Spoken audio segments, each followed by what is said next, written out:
मेरे बच्चे, हमने पिछले अध्याय में कर्म योग की महत्ता को जाना था।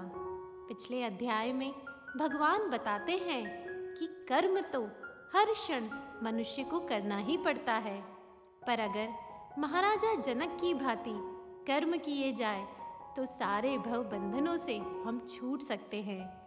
यह भी बताया कि मनुष्य का जन्म रजोगुण की उत्पत्ति से हुआ है, इसलिए राग, द्वेष, कामना, वासना उसे सदैव घेरे रहती है, जिसे ज्ञानी पुरुषों को कठोरतापूर्वक नियंत्रित रखना चाहिए। ऐसा लगता है मानो तीसरे अध्याय की समाप्ति वेद व्यास जी ने अर्जुन की उत्तर प्राप्ति पर कर दी थी, पर चौथा अध्याय तीसरे अध्याय का ही शेष भाग महसूस होता है। चौथे अध्याय का नाम ज्ञान कर्म संन्यास योग है। यह अध्याय बहुत ही विलक्षण है, क्योंकि इस अध्याय में पहली बार भगवान अपना स्वरूप अर्जुन को बताते हैं। यह अध्याय मुख्यतः 4 भागों में विभाजित करना चाहिए। पहला, भगवान धरती पर क्यों अवतार लेते हैं। दूसरा, कर्म, अकर्म और विकर्म को समझना चाहिए। तीसरा, यज्ञ का दर्शन रूप जानना। चौथा, ज्ञान के मर्म को समझना।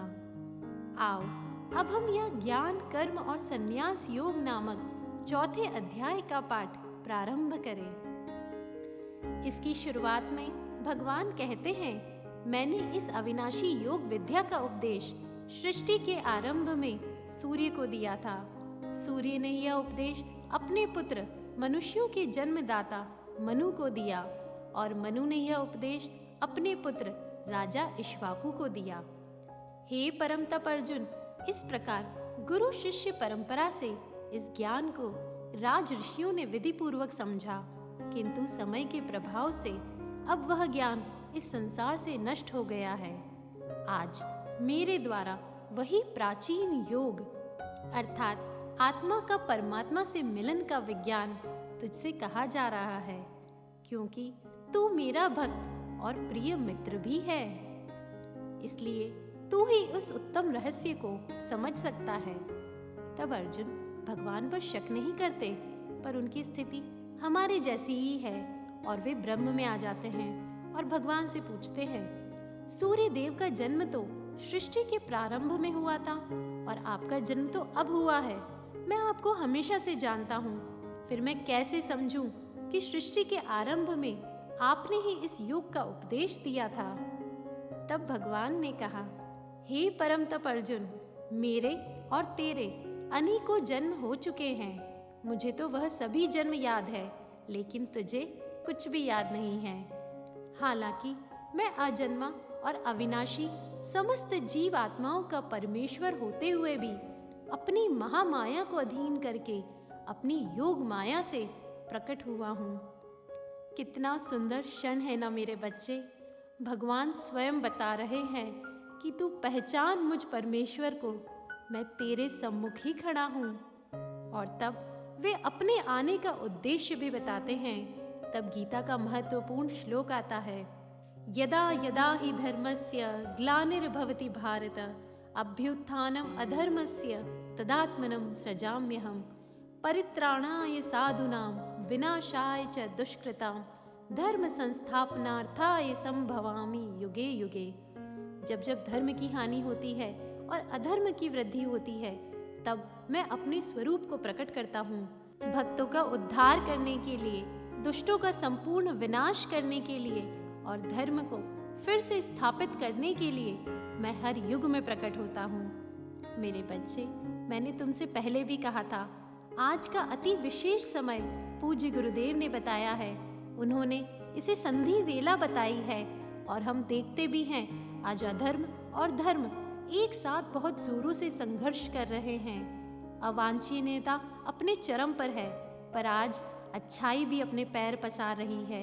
नेता, अभिनेता, बड़े बड़े अधिकारियों के घोटाले पकड़ में आ रहे हैं। वे सब भी अब जेल जा रहे हैं।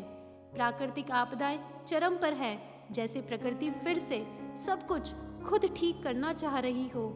मेरे बच्चे, कलयुग के बाद सतयुग ही आएगा, कोई द्वापर या त्रेता नहीं। इसीलिए भगवान गीता के माध्यम से घर घर में अर्जुन की उत्पत्ति चाहते हैं ताकि भगवान उनके सारथी बन संसार में व्याप्त सभी दुराचारियों का नाश करवा सके। तुम जानते हो, मुझे लगता है आज हम और तुम भी बस इसी कार्य के लिए निमित्त मात्र माध्यम बन रहे हैं। भगवान कहते हैं, हे अर्जुन, मेरे जन्म और कर्म दिव्य है। इस प्रकार जो कोई वास्तविक स्वरूप से मुझे जान जाता है वह शरीर त्यागने पर मुझे अर्थात मेरे सनातन धाम को ही प्राप्त होता है। फिर एक और महत्वपूर्ण श्लोक आता है, वीत राग भय क्रोधा मनमया मामुपाश्रिता बहवो ज्ञान तपसा पूता मध्वा मां भागता।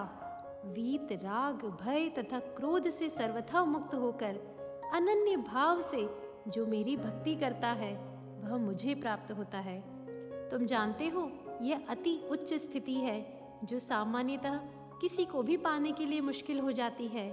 आओ, तुम्हें यह समझाने के लिए मैं एक पौराणिक कथा सुनाती हूँ। देवताओं की सभा में एक बार एक विवाद चल पड़ा। विषय था, धरती पर ऐसा कौन सा ऋषि है जो वीत राग भय क्रोध से पूर्णतः मुक्त है। नारद ऋषि बोले, 3 को तो मैं जानता हूँ। एक का नाम है पर्वत ऋषि, दूसरे हैं कूतुक ऋषि और तीसरे हैं कर्दम ऋषि। यह तीनों ऋषि बड़े ही प्रख्यात और तपस्वी हैं। उनने इंद्र की सभा से कहा, तुम चाहो तो इन्हें परख सकते हो।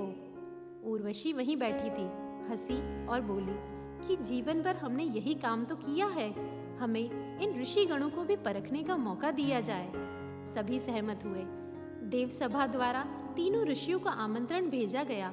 1 माह के लिए स्वर्गीय वातावरण और उर्वशी नृत्य का लाभ मिलेगा। पर्वत ऋषि ने जब आमंत्रण सुना तो उर्वशी नृत्य के कारण घृणा का भाव रखकर उन्होंने आने पर मना कर दिया। तब उर्वशी बोली, यह तो पहले प्रहार में ही चले गए, अर्थात वीत राग की स्थिति में होते तो इन्हें कोई आपत्ति ना होती। पर्वत ऋषि असफल प्रमाणित कर दिए गए। दूसरे नंबर पर कर्दम ऋषि आए। स्वर्गीय वातावरण पाकर वे अति प्रसन्न भी हुए, पर जब उर्वशी नृत्य चल रहा था तब उन्होंने अपनी आंखें बंद कर ली ताकि वे वह दृश्य देख ना सके। उनके बारे में भी यही उक्ति बनी कि ये असफल रहे। जो निरपेक्ष भाव से बिना आसक्ति के उस नृत्य को भी देख ले वही वीतराग हो सकता था। तीसरे कूतुक ऋषि आए। वे ना तो कभी क्षण मात्र के लिए भी अति प्रसन्न हुए, ना कभी नृत्य की वजह से जरा भी परेशान।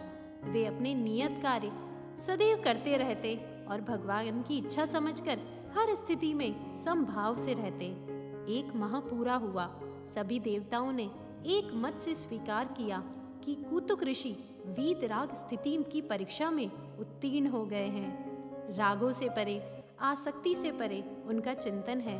वे पूर्णतः ईश्वरनिष्ठ आत्मा में रमण करने वाले महापुरुष है। मेरे बच्चे, इस पौराणिक कथा से मैं तुम्हें गीता का मर्म समझाने का प्रयास कर रही हूँ।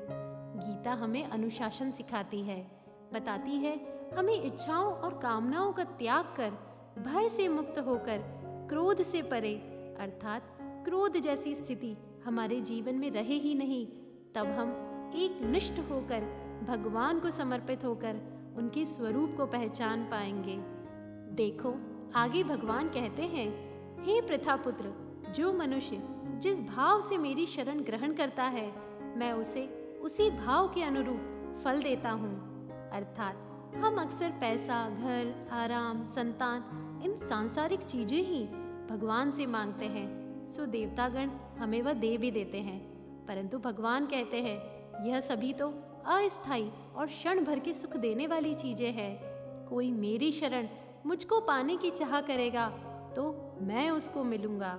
भगवान आगे कहते हैं, इस संसार में मनुष्य फल की इच्छा से सकाम कर्म करते हैं और फल की प्राप्ति के लिए अन्य देवताओं की पूजा करते हैं।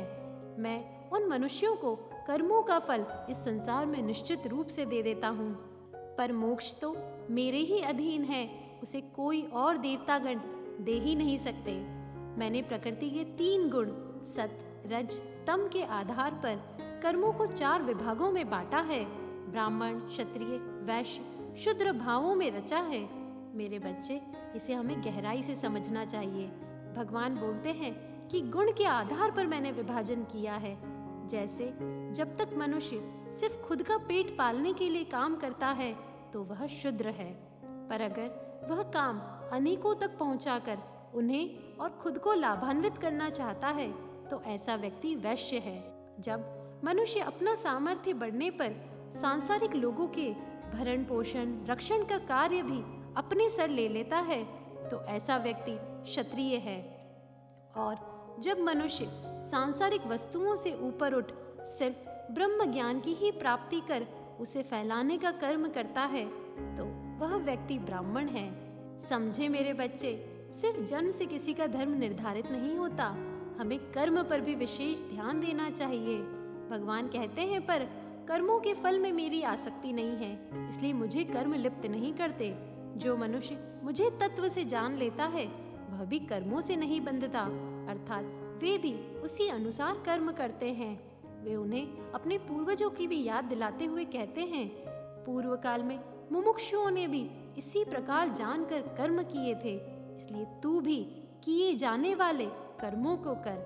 देखो, अब भगवान और गहराई में उतरते हैं और कहते हैं, परंतु कर्म क्या है और अकर्म क्या है इसका निर्णय करने में बुद्धिमान पुरुष भी मोहित हो जाते हैं। इसलिए वह कर्म तत्व मैं तुझे भली भांति समझाऊंगा, जिसे जानकर तू कर्म बंधन से मुक्त हो जाएगा। मेरे बच्चे, कर्म और अकर्म क्या है यह बहुत ही महत्वपूर्ण और रोचक तथ्य है जो मैं तुम्हें जल्दी ही समझाऊंगी। पर आज के लिए बस इतना ही। अब तुम आराम करो मेरे बच्चे। ओम शांति शांति शांति।